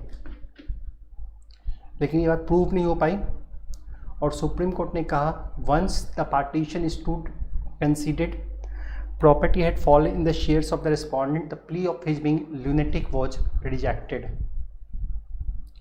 Then the co-owner appellant has no right to resist the position to the transferee. A very simple case it was that there was the partition held between A and B, might be they were the brothers, and A has transferred his shares to P. Later on, when P has gone to take the possession of the property, B has objected that B filed a suit into the court saying that since A is not of a sound mind person, he is of unsound mind person, then whatever transfer has been made, the transfer should be declared null and void. लेकिन court ने इस बात को नहीं माना। Court ने कहा कि जब पार्टीशन हो गई है तो अनसाउंड माइंड ट्रांसफर्स के वक्त आप कह रहे हैं ये आप रिस्ट्रिक्ट नहीं कर सकते हैं, you can't plead that, you know, because the partition has already taken place. Once the partition is to considered and the property had fall in the shares of the respondent, plea of his being lunatic was rejected. This plea was rejected by the court. And one more thing, transfer must be competent to contract. Please note, transfer must be competent, not about the transferee. And what's the competent to contract? I have already given you the meaning under section 11 of the Indian Contract Act. In the last class I have explained for you. Section 11 says that the minor person of having the unsound mind, and one more thing, the person who is disqualified, they can't do the contract. Every person is competent to contract who is the age of majority according to the law to which he is subject. This one यहाँ पे section 11 बता रहा है। Section 11 according to the law to which he is subject, जिस law के basis का contract कर रहे हैं उस लॉ के अकॉर्डिंगली मेजॉरिटी होनी चाहिए, और मेजॉरिटी 18 ईयर्स पे आती है।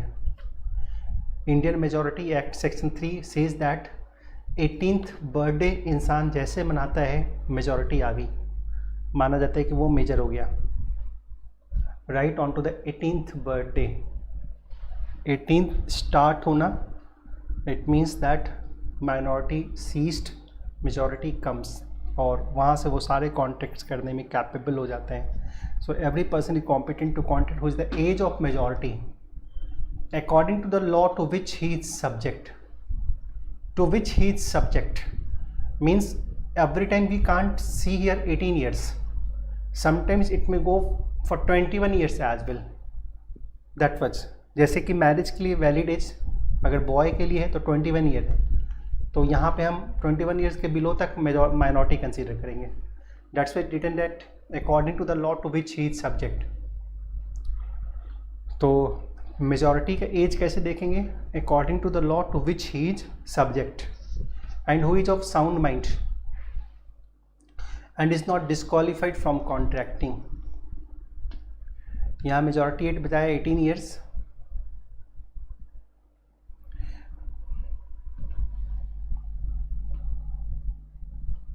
एंड मोरी वी वर्सेस धर्मोदास कोर्ट ने कहा contract with minor is void, और अगर माइनर ट्रांसफ़र करे तो भी वॉइड हो जाएगी. Can the minor be transferee? We have already explained this thing into the last class, and we got to see that the minor can be the transferee.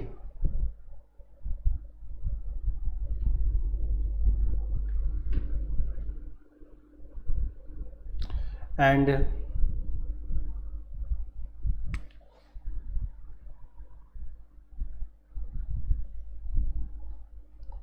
ये case भी मैंने last class में आपके साथ discuss किया था, तो read करेंगे तो आपको याद आ जाएगा. और person of unsound mind,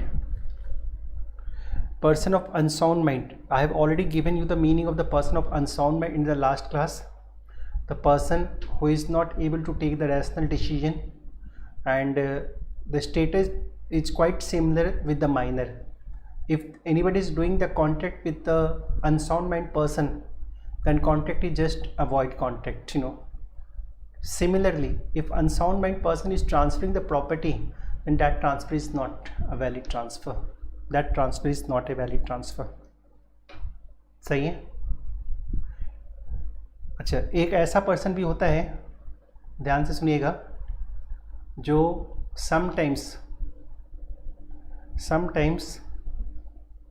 sound mind होता है एंड समटाइम्स अनसाउंड माइंड होते हैं. मतलब इसमें दोनों कैरेक्टर हैं, इसमें दोनों कैरेक्टर हैं, sometimes sound mind, sometimes unsound mind, दोनों कैरेक्टर है. अब साउंड माइंड अनसाउंड माइंड तो एक इंसान बहुत नशे में होता है तो भी कहते हैं अनसाउंड माइंड है, हेवी मेडिसिन का डोज लिया है तब भी कहते हैं अनसाउंड माइंड है. दैट वाज इडियट है, मीन्स एज के अकॉर्डिंगली अकल नहीं है, तब भी कहते हैं अनसाउंड माइंड है. This is the point called here. Now the question comes, can he transfer the property? Can he transfer the property? Transfer ही होगा, उसमें कोई ऑब्जेक्शन नहीं है. ट्रांसफर हो सकता है कि नहीं हो, that is the main issue. Mister A, sometimes he is of sound mind person and sometimes he is of unsound mind person. Now you let me know, can he transfer the property? मैंने आपसे question पूछा, क्या ये property transfer कर सकता है? सीधा जवाब जाएगा, अगर ये इसके साथ किया गया कॉन्ट्रैक्ट अगर वॉइड ना हो तब तो कर सकता है, अगर इसके साथ किया गया कॉन्ट्रैक्ट वॉइड होता है तो नहीं कर सकता. मतलब सीधा कॉन्ट्रैक्ट एक्ट के ऊपर आंसर जाएगा. बोलिए.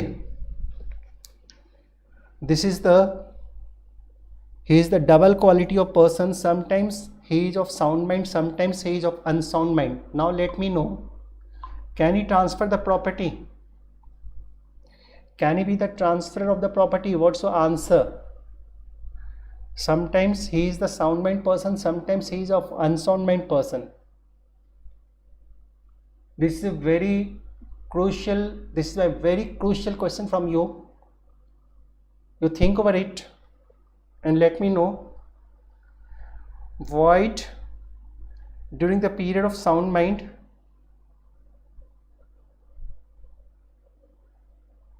valid. In age of sound mind, then the contract is valid, and then it's unsound mind, then contract. और कुछ आंसर? बिल्कुल सही जवाब है,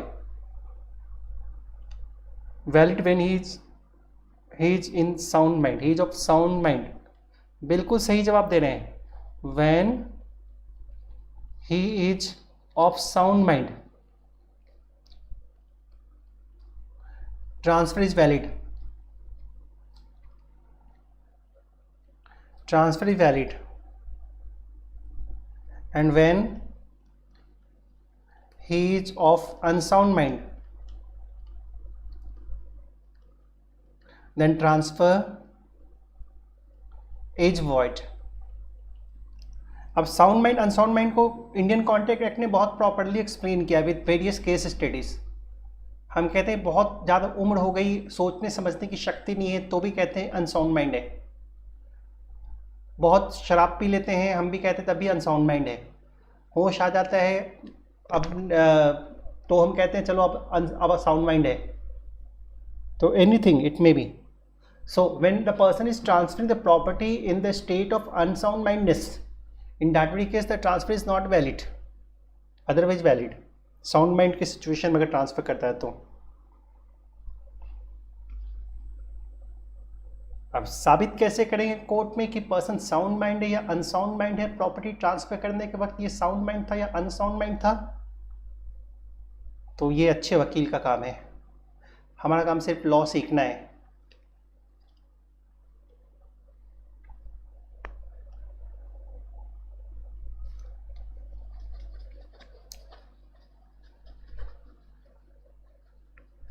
next point, one more thing I am going to explain very properly to you, and what this thing is there, it's the Pardanasheen woman. Let us see what's given on that. Can the Pardanasheen woman transfer this her property? Let me explain what's called to the Pardanasheen woman at first. See, अब यहाँ देखिएगा, पर्दानशीन women क्या होती है पहले मैं आपको ये एक्सप्लेन कर देता हूँ, फिर मैं इनसे रिलेटेड कुछ जो प्रोविजंस हैं वो भी समझाता हूँ, और फिर मैं ट्रांसफर ऑफ प्रॉपर्टीज के ऊपर लाता हूँ आपको। पर्दानशीन वुमेन बेसिकली वो लेडीज हैं जो घर से बाहर नहीं निकलती, जनरली घर में ही रहती हैं, मतलब उनको दुनियादारी से कोई मतलब नहीं होता, एंड बस यूँ समझ लो पैसे भी नहीं पहचानने आते, उनके पास ज़मीन क्या है, क्या प्रॉपर्टी है, कोई समझदारी नहीं है, कितने की प्रॉपर्टी होगी कोई समझदारी नहीं है। तो ऐसी लेडीज़ होती हैं बहुत इंटीरियर में, विलेज में ऐसी लेडीज़ होती हैं, और ऐसी लेडीज़ को ही लॉ इंडियन कॉन्ट्रैक्ट एक्ट में स्पेसिफिकली पर्दानशीन वुमेन कहा गया है। दिस वन, ऐसी लेडीज़ को ही पर्दानशीन वुमेन के नाम से, पर्दानशीन लेडीज़ के नाम से बुलाया जाता है। अच्छा, इनको लॉ से कुछ प्रोटेक्शन है। लॉ से क्या प्रोटेक्शन है मैं थोड़ा पहले आपको इसको समझाता हूँ। मैं थोड़ी देर के लिए आपको इंडियन कॉन्ट्रैक्ट एक्ट में ले जाता हूँ। इंडियन कॉन्ट्रैक्ट एक्ट अगर सेक्शन 10 की बात करते हैं तो सेक्शन 10 कहता है all agreements are contract if they are made with the free consent of the parties competent to contract for a lawful consideration and with a lawful object and agreement not expressly declare to be the void. देखिए इसमें एक बात आई थी free consent. Free consent मतलब contract में consent होना चाहिए, और कंसेंट जो होना चाहिए वो फ्री होना चाहिए। लेकिन फ्री कंसेंट का मतलब क्या है? यानी कंसेंट में ये 5 बातें नहीं होनी चाहिए। Number 1 coercion, undue influence, 15 section 15 section 16, fraud section 17, misrepresentations and mistakes. मतलब ये 5 बातें नहीं होनी चाहिए कंसेंट में। कोर्शन मीन्स सेक्शन 15 कोर्शन को डिफाइन करता है कि ऐसी एक्टिविटीज़ करना या करने की थ्रेट देना जो इंडियन पिनल कोड में प्रोहिबिटेड है, किसी की प्रॉपर्टी को प्रेजुडाइज करना या प्रेजुडाइज करने की थ्रेट देना, all these things are called the coercions, you know. But whenever we are talking about the undue influence, तो undue influence just mean है that किसी के ऊपर influence डालना, वो भी undue influence। अब जैसे क्या होता है, अगर दो लोगों के बीच अगर फ्यूडिशरी रिलेशन होती है, फ्यूडिशरी एक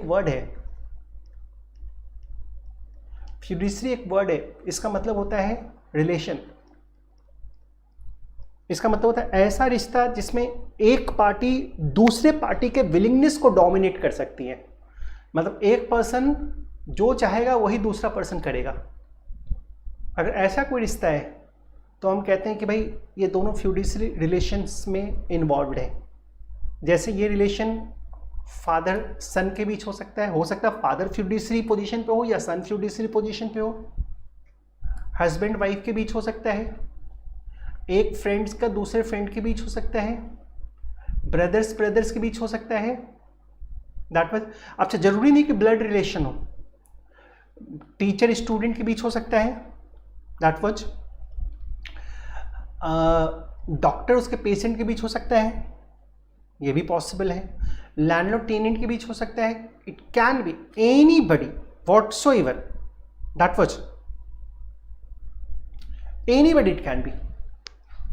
तो अगर कोई पर्सन, अगर मान लो इधर जितने लोग हैं ये फ्यूडिशरी पोजीशंस के ऊपर हैं और कोई अपनी फ्यूडिशरी पोजीशन का नाजायज फ़ायदा उठाए और दूसरे से बेनिफिट ले ले, तो हम उसको कहते हैं ये अनड्यू इन्फ्लुएंस ले लिया। That is called undue influence ले लिया। अब जैसे मैं एक सिंपल सी बात बताता हूँ। अब एक क्या होता है ना, अब नॉर्मल सी बात सोच के देखो, एक पर्सन दीनानाथ जी दुनिया से बहुत परेशान है, बाबा जी के आश्रम में जाते हैं और बाबा जी के भक्त बन गए। अब बाबा जी भी प्रवचन बड़े अच्छे देते हैं। बाबा जी ने बोला क्या लेके आए थे, क्या लेके जाओगे, जो जाओगे सब यहीं छोड़ के जाओगे, तो क्यों ना अपनी सारी संपत्ति धन आश्रम को दान कर दो, भगवान स्वर्ग में तुम्हारे लिए घर बनाएंगे। बाबा जी का प्रवचन सुन के दीनानाथ जी बड़े खुश हुए। उसने आश्रम को अपनी सारी प्रॉपर्टी ट्रांसफ़र कर दी, सारी प्रॉपर्टी आश्रम को ट्रांसफ़र कर दी। अब सुनिए, स्टोरी बड़ी अच्छी जा रही है। अब ट्रांसफ़र तो कर दिया, अब कल को देखा कि बाबा जी के पीछे तो पुलिस पड़ी हुई है, कुछ स्कैंडल्स में इन्वॉल्व हो गए, बाबा जी के पीछे पुलिस पड़ी हुई है। अब दीनानाथ जी को होश आया कि भाई बाबा जी ने जो ही बोला था सब झूठ था, अभी जो ट्रांसफ़र है इसको नल एंड वॉइड डिक्लेयर करवाना है। तो ये कोर्ट में क्या डिफेंस लेंगे? ये सब हम अनड्यू इन्फ्लुएंस में आ गए थे। हमारे और इनके बीच जो ट्रांसफ़र करने का जो कॉन्ट्रैक्ट था वो एक वैलिड कॉन्ट्रैक्ट नहीं हुआ, बिकॉज मेरा यहाँ पे कंसेंट फ्री नहीं था। मैंने जो कंसेंट दिया था वो अनड्यू इन्फ्लुएंस से इंस्पायर्ड था और दीनानाथ जी को प्रूव भी करना पड़ेगा कि वाकई अनड्यू इन्फ्लुएंस था यहाँ पर। और अगर ये बात साबित होती है कि अनड्यू इन्फ्लुएंस यूज हुआ है, बाबा जी ने यूज़ हुआ है, तो दीनानाथ जी को प्रॉपर्टी वापस मिल सकती है। ठीक है, ये तो हुआ एक पहलू। लेकिन इसके जगह अगर दीनानाथ जी ना होते, पर्दानशीन वुमेन होती, पर्दानशीन वुमेन तो लॉ से क्या प्रोटेक्शन है इनको लॉ से प्रोटेक्शन ये है कि बर्डन और प्रूफ बाबा जी के ऊपर जाता। मीन्स बाबा जी को साबित करना पड़ता कि उन्होंने कोई अनड्यू इन्फ्लुएंस यूज़ नहीं किया है इनसे प्रॉपर्टी लेने में। अगर पर्दानशीन वुमेन नहीं है तो बर्डन ऑफ प्रूफ उस पे जा रहा है जो विक्टिम है, जो क्लेम कर रहा है अनड्यू इन्फ्लुएंस। लेकिन अगर पर्दानशीन वुमेन विक्टिम है तो पर्दानशीन वुमेन के ऊपर बर्डन ऑफ प्रूफ नहीं जाएगा। This is the benefit given to the pardanashin women. That's the thing which I wanted to explain to you. अब जैसे फॉर एग्जांपल गांव में लेडीज रहती है, वो बाहर की दुनिया नहीं जानती है। एक पड़ोसी ये कहता है कि चलो आपको पूरा तीर्थ यात्रा कराते हैं, और तीर्थ यात्रा कराने के चक्कर में उनसे सारी प्रॉपर्टी अपने नाम पे ट्रांसफ़र करवा लेता है।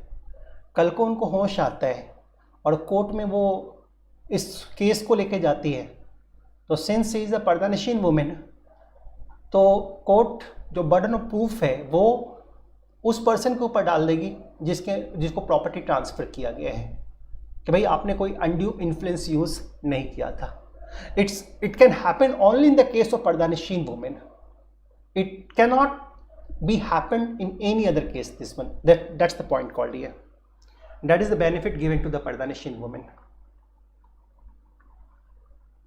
I think this point might be clear to you. The Pardanishin woman को क्या privilege है?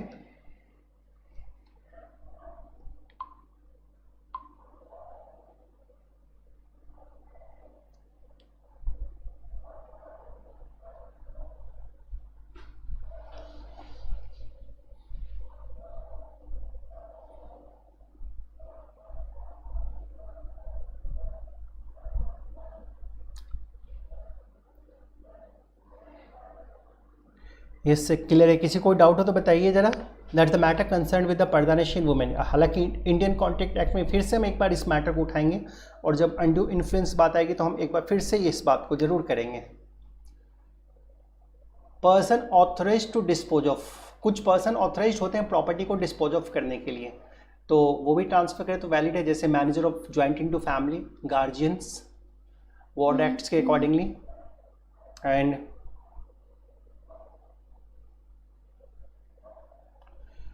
executors, administrator, Indian Succession Act, trustee. So these are the person authorized. These are the person authorized.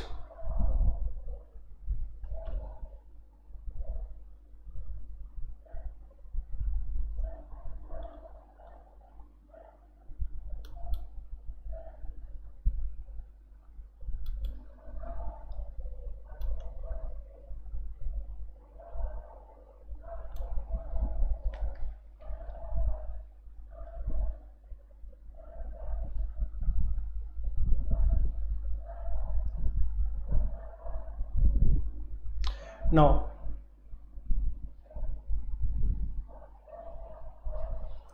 Section 8, Operation of Transfer. Unqualified transfer. Unqualified transfer का मतलब कोई condition नहीं. Qualified means condition, unqualified means without condition. Same चीज़ conditional, unconditional. Unconditional transfer कह दो या unqualified transfer कह दो, ये सारे राइट्स देता है प्रॉपर्टी में, सारे इंटरेस्ट देता है.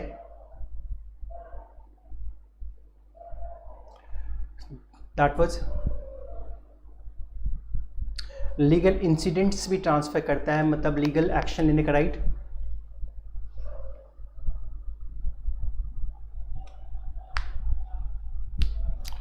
सो कुछ खास मैटर नहीं है. एक पॉइंट बड़ा रेलिवेंट आ सकता है, oral transfer. Can it be possible you transfer the property orally? Oral transfer, is there written anywhere that you have to make the transfer of property in writing? Is it required you have to make the transfer property in writing? Okay, मैं दूसरा question पूछता हूँ. Contract oral written कैसी होनी चाहिए? Oral होनी चाहिए या रिटन होनी चाहिए? दोनों हो सकती हैं, बोथ. कौन सा चाहिए? कॉन्ट्रैक्ट ओरल होगा या रिटन होगा या दोनों हो सकते हैं? What is your answer? Oral, written और बोथ. यही सब जब answer transfer of property act में भी चला जाएगा. Contract, is it required you must have the written contract? Is it required you must have the written contract? It's both, because Indian Contract Act defines the contract. An agreement which is enforceable by law is called contract. It's simple written. Agreement which is enforceable by law is called contract. An agreement defines every promise and every set of promise forming consideration for each other is called an agreement. That's called here. And enforceable by law defines section 10. All agreements are contract if they are made with the free consent of the parties competing to contract for a lawful consideration with a lawful object, and agreement not expressly declared to be void. It means that, very simple meaning we got there. कहीं नहीं लिखा है कि contract writing में होनी चाहिए. Contract writing होनी चाहिए, कहीं नहीं लिखा हुआ है, लेकिन हाँ कुछ ऐसी जगह है जहाँ पे स्पेसिफिकली रिक्वायर्ड है कि ये राइटिंग में हो तभी वैलिड है, स्पेसिफिकली रिक्वायर्ड है। जैसे लिमिटेशन एक्ट का सेक्शन 18, वो कहता है एक्नॉलेजमेंट देना है तो राइटिंग में दो, सही बात है। बैड डेट रिकवर्स का कॉन्ट्रैक्ट करना है तो राइटिंग में होनी चाहिए। नो कंसिडरेशन नो कॉन्ट्रैक्ट, लेकिन एक्सेप्शंस पे आता है, नेचुरल लव एंड अफेक्शन का मैटर है तो कॉन्ट्रैक्ट इन्फोर्सबल तभी होगी जब राइटिंग में और रजिस्टर्ड है। ट्रांसफर ऑफ प्रॉपर्टी एक्ट में भी कहीं नहीं कहा है कि प्रॉपर्टी ट्रांसफर राइटिंग होनी चाहिए, लेकिन एक पंगा है। पंगा क्या है? वो कहता है कि अगर कोई इंस्ट्रूमेंट लिमिट कर रही है किसी प्रॉपर्टी में राइट्स, क्रिएट कर रही है, साइन कर रही है, एक्सटिंग्विश कर रही है, तो उसकी रजिस्ट्रेशन करवानी है विद इन 4 मंथ्स। लेकिन प्रॉब्लम ये है ना कि भाई रजिस्ट्रेशन करवाएंगे तो राइटिंग में तो होना ही होगा, तभी तो रजिस्ट्रेशन होगा। तो बिना राइटिंग के प्रॉपर्टी ट्रांसफ़र हो ही नहीं सकती, क्योंकि उसकी रजिस्ट्रेशन करवानी पड़ती है। और ये रिक्वायर्ड कौन कर रहा है? रजिस्ट्रेशन एक्ट रिक्वायर्ड कर रहा है। लेकिन रजिस्ट्रेशन एक्ट एक बात और कहता है कि अगर 100 रुपये से कम की वैल्यू की प्रॉपर्टी है तो फिर उसकी रजिस्ट्रेशन रिक्वायर्ड नहीं है। तो ठीक है, अगर 100 रुपये से कम की वैल्यू की प्रॉपर्टी है तो उसको ओरली भी ट्रांसफ़र कर सकते हैं, लेकिन अगर ज़्यादा की है तो फिर तो आपको राइटिंग में करना पड़ेगा। That is the thing. Value less than 100, UP में ये नहीं है, यूपी में कॉन्ट्राडिक्टरी प्रोविजंस हैं, तो दिस वन कॉल्ड ये।